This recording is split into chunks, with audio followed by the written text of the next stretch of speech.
जिया धड़क धड़क जाए, राहत फ़तेह अली खान का जी जी बहुत बड़ा हिट हुआ आपका, ये सॉन्ग था।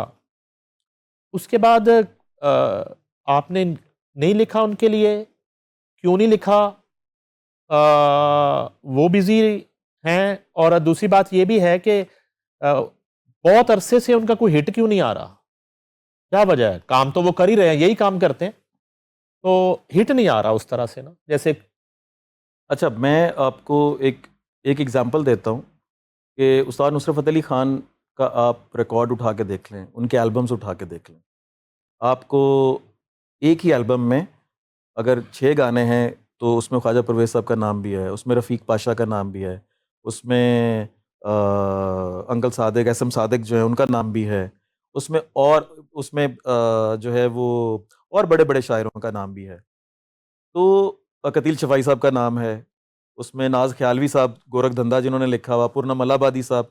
तो उन्होंने कभी भी बायस होके ये नहीं देखा कि यार ये बंदा आके मेरी जी हज़ूरी कर रहा है, ये बंदा जो है वो मेरे लिए खाना बना के ला रहा है, तो मैं इसका कर लूँ। वो इस मामले में इतने, यही वजह है कि वो उस्ताद नुसरत फ़तेह अली ख़ान थे। मैं आपको एक ऐसी बात बताऊँ जिस पे आज तक कभी किसी ने बात नहीं की। अच्छा, आजकल एक और रिवाज भी है, क्योंकि वो इस दुनिया से चले गए हैं, तो हर बंदा जो भी बैठा हुआ था, मैं आपके प्रोग्राम में देख रहा होता हूँ कि हर बंदा आके उनका या तो रिश्तेदार बन रहा है, या जो है ना वो ये कह रहा होता, मेरे साथ उन्होंने जब ये बात की ना, हम उनको कहते थे पाजी कहते होते थे। ये वो लोग हैं कि जिनका उनके गेट से कोई 300 किलोमीटर दूर तक का भी कोई वास्ता नहीं था।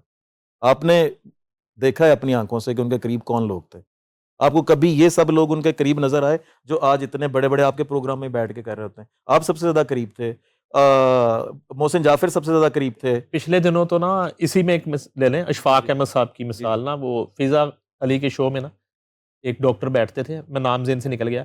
वो हर रोज़ बैठ के ना, कि मैं गाड़ी चला रहा था, बाबा जी अशफाक अहमद बैठे थे, और उन्होंने पूछा कहाँ से गुजर रहे हैं, तो मैंने कहा अरफा करीम टावर से। हालांकि उस वक़्त उस अरफ़ा वक्त करीम था ही नहीं वहां जी, पे, यूं करके गाड़ी रुकी, हिट हो गई, तो उन्होंने, मैं उतरने लगा, उन्होंने कहा नहीं बेटा, सबर का दामन हाथ से मत। वो रोज वाकया बाबा जी का सुनाते थे, और मैं चेक किया तो बाबा जी को वो कभी मिला भी नहीं हुआ था। हमें वो शक्लें याद हैं, इफ्तिखार इफ़ी उस दौर में, बिल्कुल, जाविया के दौर बिल्कुल में, ऐसे ही, बिल्कुल और ऐसे ही। ये लोग होते जी, थे। जी, बिल्कुल। तो नासिर बशीर टाइप मैं लोग। उनके घर एक दफ़ा गया हूँ, हाँ जी। इफ्तिखार रफ़ी साहब के साथ गया हूँ। तो कहने का मकसद है कि वो इस तरह एक एक बंदे के चले जाने के बाद उससे उस पे कोई वो भी अदा चीज मंसूब, इसी तरह खान साहब का है मामला, जी, जी, और जी, हम लोग सुनते रहते हैं यहीं बैठ के, लोग जी, जी। कहते हैं और वो कह रहे होते हैं। कि जी वो, मुझे तो उन्होंने कहा कि कौन से, आप मुझे ये बताएँ कि आप जब तक खान साहब ज़िंदा थे और आपने जर्नलिज़्म स्टार्ट किया, वेरी यंग एज, आप मुझे कोई ऐसा दिन बताएँ, चलें वो ऐसा दिन शायद हो, हफ्ते में 3 से 4 दिन ऐसे ज़रूर होते थे कि आप रात को एक दफ़ा चक्कर चाहे 5 मिनट के लिए आएँ, लगा के घर जाते थे। ऐसे ही है? ऐसे ही। आपने ऑफ़िस से निकलना है, कहीं से बीट करते हुए आना है, ऐसे ही मोहसिन जाफ़िर थे। ऐसे ही और उनका तो कोई दिन ही नहीं मिस होता था, तारिक सरवर मीर साहब का। हाँ, ताज सरवर मीर। फिर अनीक नाजी के जो अंकल थे, जिनकी डेथ हो गई थी, हम्म। जर्नलिस्ट थे, वो तो चूंकि करीब ही रहते थे नेशनल ब्लॉक में शायद, तो वो उनका तो रोज का, तो ये वो लोग हैं जिन्होंने खान साहब के नजदीक बैठने वाले जो लोग थे, जिनको खान साहब भी अक्सर दिल करता यार था एक सेकंड, बुलाने। Sorry to interrupt. जी जी आप कितने नाम मुझे याद आना शुरू हो गए। ख्वाजा खालिद फरूक हैं, इसरार साहब हैं, जी जी मौलाना अजमल न्याजी का जी गालिबन जी आप जिक्र कर रहे थे। बिल्कुल बिल्कुल। ठीक है। अजमल न्याजी साहब, फिर ख्वाजा खालिद लतीफ़ होते थे, एडिशनल आईजी थे। फिर उसके अलावा एक तंजीम भट्ट साहब होते थे जो सेक्रेटेरिएट में उसके बैंक के अच्छा, मैनेजर फिर थे। हसन निसार साहब का भी जिक्र। हसन निसार साहब, वो अच्छा, हसन निसार साहब और खान साहब का ताल्लुक तो थर्ड जनरेशन हो गई अपना, अगर ये आपस में मिलते तो। उनका तो फैसलाबाद से चूंकि दोनों का ताल्लुक है, और हाजी साहब के साथ अभी भी उनका बहुत ज़्यादा ताल्लुक है। आमने सामने घर थे, लसूड़ी शाह में, थोड़ा सा गेट का वो डिस्टेंस था। जरा वो कंप्लीट कर लेंगे, फिर राहत के साथ काम क्यों नहीं कर रहे? अच्छा, इसके भी दो ही जवाब है। एक तो ये है कि अभी रिसेंटली लास्ट ईयर मैंने राहत फ़तेह अली खान और सहर गुल खान का एक डुएट किया है, और वो डुएट जो है वो इस वक्त 200 मिलियन क्रॉस है यूट्यूब पे, और 500 मिलियन प्लस क्रॉस है ओवरऑल, और उस पे मुझे लक्स स्टाइल अवार्ड की नॉमिनेशन भी हुई। अब छोटी सी बात गुजरते हुए कि ये नॉमिनेशन जो है वो लेने के लिए मुझे कंपोज़र बनना पड़ा, क्योंकि इस तरह के जितने भी अवार्ड्स होते हैं उसमें ना ही राइटर का कोई अवार्ड होता है और ना ही लिरिसिस्ट का होता है, ये ऑन रिकॉर्ड है। तो एक तो ये है कि वो किया, लेकिन दूसरी तरफ ये है कि आप सही कह रहे हैं। असल में जिस जहाँ से मैंने बात शुरू की थी कि नुसरत फ़तेह अली खान साहब जो है ना वो बहुत ही ज़्यादा मुनसफ़ थे। उस दौर में जब किसी के पास मोबाइल नहीं होता था, उस दौर में कि जब किसी के पास घर पे फ़ोन भी नहीं होता था, मोहल्ले में एक फ़ोन लगता था जिस पे सारे मोहल्ले के फ़ोन आते थे। तो नुसरत फ़तेह अली खान साहब का एक पार्टी मेंबर जो है वो आ रहा है पाकपतन से, एक जो तबला नवाज़ थे उस्ताद दिलदार खान वो आ रहे हैं कसूर से, लाहौर से जा रहे हैं शायदरा से ये जो ज़ैन ज़ुहैब कव्वाल है इनके दादाजी अंकल रहमत, ठीक है? तो मुख्तलिफ जगहों से इन लोगों को हर दिन कैसे इकट्ठा किया जाता था, ये भी एक साइंस है। लेकिन क्यों इतनी मुश्किल में डाला हुआ था कि हर जगह का बेस्ट जो है वो नुसरत फ़तेह अली खान साहब को चाहिए था। तो इस वजह से उस्ताद Nusrat Fateh Ali Khan best lyrics, best जो है वो जो भी वक्त का अच्छा अरेंजर होता था, वो चाहे छक्कू लहरी है, वो चाहे एम अरशद साहब हैं, वो चाहे कोई भी है, उनको लेते थे। इवन कि वो नए लोगों को भी टेस्ट करते थे और बहुत सारे नाम हैं, अगर मैं लूँगा तो लिस्ट नहीं ख़त्म होगी। तो नुसरत फ़तेह अली खान साहब ने बेस्ट्स के ऊपर काम किया। हमारे यहाँ भी क्या है कि जैसे वो है ना कि हर बंदा अपनी आधी ईंट की मस्जिद बनाने की कोशिश करता है।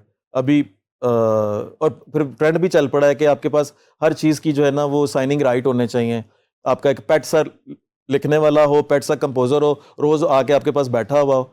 तो इस तरह की चीज़ों में आके क्वालिटी शदीद कॉम्प्रोमाइज़ हुई और यही वजह है कि आपकी ये जितने भी अभी आप नाम ले रहे हैं, आप सब की जो है ना, अगर मैं कामयाब रेशो बताऊँ, अगर आपके 100 गाने आ रहे हैं और एक उसमें से सुपर हिट हो रहा है, तो आपकी रेशो क्या बनी?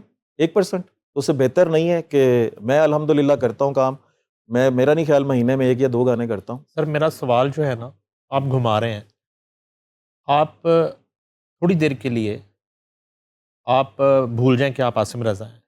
मेरा सवाल ये है कि आज राहत फ़तेह अली खान एक पैसे बनाने वाली मशीन की तरह सिर्फ शादी ब्याह जाके बिठा दिया, वो बाजे को करी जा रहे हैं, गाना नहीं आ रहा उनका, उसकी वजह समझाएँ। मैं कोई वो कोई गाना, ऐसा गाना जिसे हम इस वक्त डिस्कस कर रहे होते बैठ के, हम गुनगुना रहे होते, इवन वो कर रहे होते हैं, ओएसटी भी हो रहे होते हैं, हमें नहीं पता चलता, वो फिल्मों के गाने भी गा रहे होते हैं। कोई एक फिल्म है, कोई नसीम विकी का कोई प्रोजेक्ट है, उन्होंने पूरी फिल्म का कोई म्यूजिक भी दे दिया है, लेकिन वो कहाँ जा रहा है म्यूजिक, वो उनसे हिट म्यूजिक क्यों नहीं बन रहा? मेरा सवाल ये उसकी है। वजह ये है ना कि आपके पास लिखने वाले ख्वाजा साहब के लेवल का, कतील शफाई साहब के लेवल का, या जो है वो नाज ख्यालवी के लेवल का, वो कोई राइटर नहीं है आपके पास बनाने के लिए जो है वो उस लेवल के आज के दौर के। क्यों? क्योंकि अगर आपने उनको लेके आना है तो वो प्रोफेशनल तरीके से आएंगे।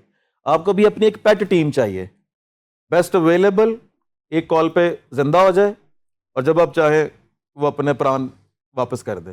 तो तब इसी तरह की कंडीशन में। अगर दूसरी जो चीज़ आप कह रहे हैं ना कि एक पैसा बनाने वाली मशीन और ये वो, तो नईम साहब मैं बेसिकली इस चीज़ पे एक बात कहूँगा कि ये आपकी इन्वेस्टमेंट होती है। मैं चूँकि उस दौर का साथी हूँ, हमने इकट्ठे काम किया है कि जिस वक्त जो है ना वो मशहूर नहीं थे। मतलब अ, मैं आपको एक ऐसा एविडेंस बताता हूँ कि एक ही जगह पे परफॉर्मेंसेस हो रही थी। शफ़क़त अमानत का सागर हिट था, 3.5 लाख रुपए की वो परफॉर्मेंस कर रहे थे। हम 50,000 रुपए में 20 लोगों को बिठा के परफॉर्मेंस कर रहे थे और वो भी हमें बाद में 45,000 मिला, 5,000 भी नहीं मिला। तो लेकिन उस वक्त भी 1.5 लाख रुपया गाड़ी वाले समेत सब में राहत फ़तेह अली खान ने बाँटे पैसे। ये नहीं कि मुझे कम मिले हैं या वो, तो वो एक इन्वेस्टमेंट है। आज अगर उसको मल्टीप्लाई करके वो कैश हो रही है ना, तो वही एक आर्मी है जो बिल्ट की है। लेकिन ये आर्मी आपका टाइम आपका साथ छोड़ देती है जब आप क्वालिटी पे कंप्रोमाइज़ करते हैं। दूसरी एक वजह ये भी है कि क्वांटिटी में, अब मैं अगर कहूँ कि यार मुझे एक गाना लिखने का लाख रुपया मिल रहा है, तो मैं दिन के 2 गाने क्यों ना लिखूँ? आप मुझे ये बताएं कि अगर मैं 60 गाने लिखूंगा एक महीने में, उनमें से कुछ हिट होगा? मेरा किसी के अंदर अपना है ही नहीं। मेरी हड्डियों से, मेरे खून से कुछ गुजरा ही नहीं है होके, मेरी सोच के साथ कोई मुताबिकत ही नहीं रखता और मैं सिर्फ उसको लिख रहा हूँ, तो वो कभी भी जब मेरे दिल से नहीं निकलेगा तो किसी के दिल तक पहुंचेगा कैसे?